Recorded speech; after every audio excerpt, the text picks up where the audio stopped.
கிறிஸ்துவுக்குள் அருமையான கர்த்தர் தேவ ஜனமே, யாவரும் இயேசு கிறிஸ்து நாமத்தினாலே உங்களுடைய நல்வாழ்த்துக்களை தெரிவித்துக் கொள்கிறேன். கர்த்தர் இன்னை கொடுக்கப்படும் வாக்குத்தத்தத்தை வாசிப்போம். அது எரேமியா 17:7 வாசிப்போம். கர்த்தர் மேல் நம்பிக்கை வைத்து கர்த்தரை தன் நம்பிக்கையாக கொண்டிருக்கிற மனுஷன் பாக்கியவான். சில பேர் சொல்லுவாங்க, கர்த்தரை தான் செய்வார், நம்புறேன். ஆனால் கர்த்தரையே நம்புவதா? இன்னைக்கு பார்த்தீங்கன்னா ஒரு சின்ன எனக்கு பணம் இருக்குது, அந்தஸ்து இருக்குது, எனக்கு வசதி வைக்குது, அது இல்லை.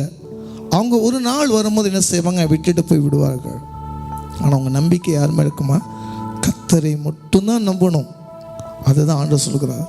உன் நம்பிக்கை உங்கள் சுயத்திலேயோ, உங்கள் சுய பலத்திலேயோ, உங்கள் படிப்புலையோ, அந்தஸ்துலையோ அந்த நம்பிக்கை யார் மேலே கூட, மனுஷன் மேலே வைக்கக்கூடாது. சில பேர் சொல்லுவாங்க, எந்த சூழ்நிலையும் ஆனாலும் சரி, என்னை கொன்று போட்டாலும் நான் கர்த்தர் மேலே என்ன செய்வேன், நம்பிக்கையாக இருப்பேன். ரெண்டு விதமான ஆட்கள் இருப்பாங்க. ஒன்று, கர்த்தர்கிட்ட வரும்போது கர்த்தர் எனக்கு என்ன செய்தார், ஆனால் நம்ம ஆண்டு அதே திரும்பி உனக்காக மறித்தேனே, நீ எனக்காக என்ன செய்தா என்று கேட்டால் அது ஒன்றுமே இல்லை. நம்ம ஆலயத்துக்கு போகும்போது எதுக்காக ஆலயத்துக்கு நம்ம போகிறோம் அப்படின்னா, கர்த்தருக்காக இல்லை, நம்ம ஆசீர்வாதம் நம்ம போகிறோம். ஆனால் என்ன செய்கிறோம், கர்த்தர் என் வாழ்க்கையில் என்ன செஞ்சார். ஆனால் சில விசுவாசிகள் என்ன செய்வாங்களே, கர்த்தரை என்னை கொன்று போட்டால் அப்படி நான் அவர் மேலே என்ன பண்ணுவேன், நம்பிக்கையாக இருப்பேன். யோபு 10 அப்படி தான் சொன்னார். ஒரே நாளில் 10 பிள்ளைகளையும் 7 மகனையும் 3 பிள்ளைகளை இழந்து தன்னுடைய ஒட்டகம், ஆடு, மாடு எல்லாத்தையும் விட்டுட்டு ஒரே நாளை இழந்து போனார். அவங்க மனைவி கேட்குறாங்க, என்ன செய்ய, நீ தேவனை தூசித்து நீ மடிந்து போன்னு சொல்லும் போது அவர் யோபுடைய வார்த்தை எடுத்து வாசிங்க. யோபு 13:15 வாசிப்போம். அவர் என்னை கொன்று போட்டாலும் அவர் மேல் நம்பிக்கையாக இருப்பேன். அப்போ பாருங்க, ஒரே நாளில் என்னைய, என் மகனை, என் பிள்ளைகளை, என் ஐஸ்வர்யத்தை எதிர் அழித்தாலும் நான் யாருமே நம்பிக்கையாக இருப்பேன். என்னை கொன்று போட்டாலும் நான் கர்த்தர் மேலே என்ன செய்வேன், நம்பிக்கை வைப்பேன். நீ ஏன் நம்பிக்கை நம்ம ஆண்டு மேலே இழக்கணும்னா, நம்மளாம் சுயமாக செஞ்சுட்டு ஒரு கடை ஓப்பன் பண்ணால் சரி, ஒரு திருமண காரியமானா சரி, நீங்களே முயற்சி எடுத்துட்டு என்ன செய்வாங்க, இது கர்த்தருங்களை பண்ணிட்டாருங்க, இந்த காரு வாங்கினேன், இந்த வீடு கட்டினேன், எனக்கு அந்த மனைவி கொடுத்தாங்க, எனக்கு அந்த கணவனை கொடுத்தாங்க, இந்த ஃப்ரெண்டை கொடுத்தாங்க, என் நம்பிக்கையில் வீணாக போச்சு. இது மனுஷனுடைய நம்பிக்கை.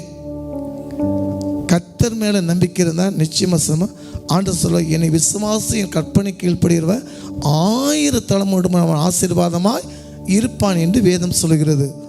அப்போ உங்கள் நம்பிக்கை யார் மேலே இருக்கணுமா, கர்த்தர் மேலே இருக்கணும். யோபு உத்தமனாக இருந்த மனுஷன், தேவனே உத்தமன் என்று அவர் சர்டிஃபிகேட் கொடுத்தாலும், ஆனாலும் தன்னுடைய 10 குழந்தைகள் இழந்து எல்லாத்தையும் இழந்து அவர் சொல்கிறாரு, நான் என்னை கொன்று போட்டாலும் யார் மேல் நம்பிக்கையாக இருப்பேன், கர்த்தர் மேல் நம்பிக்கையாக இருப்பேன். நாட்கள் கடந்து போனன. அவர் மிகுந்த விளைவினத்தை மத்தியில் அவர் இருந்தார் யோபு. அப்பொழுது யோபுடைய மரண இக்கட்டில் இருந்து தன்னுடைய நண்பர்கள், சிநேகிதெல்லாம் யோபை தேடி வந்தார்கள். அப்பொழுது யோபு தன் சிநேகிதத்துக்காக ஜெபிக்கும் போது கர்த்தர் தன் சிறையிருப்பை மாற்றினார். உன் நம்பிக்கை கர்த்தர் மேலே வைங்க. மனுஷன் மாயை பிரசங்கி 1:2 சொல்லு, சூரியன் கீழே எல்லாமே உலகம், மாயமான உலகம். எந்த பிரச்சனை வந்தாலும் யார் மேலே நம்பிக்கை, கர்த்தர் மேலே நம்பிக்கை இருக்க மனுஷன் பாக்கியவான். நிச்சயமாக உங்கள் நம்பிக்கை கர்த்தர் மேலே வைங்க. கண்டிப்பாக நண்பர்களோ ஃப்ரெண்ட்ஸோ நம்மளுக்கு தேவை, ஆனால் நம்பிக்கை யார் மேலே இருக்கணுமா, கர்த்தர் மேலே வைங்க. கண்களை போட்டு ஜெபிப்போம். ஆனால் எரேமியா 17:7 உன் நம்பிக்கை எப்படிப்பட்டது நான் பார்த்தப்பா.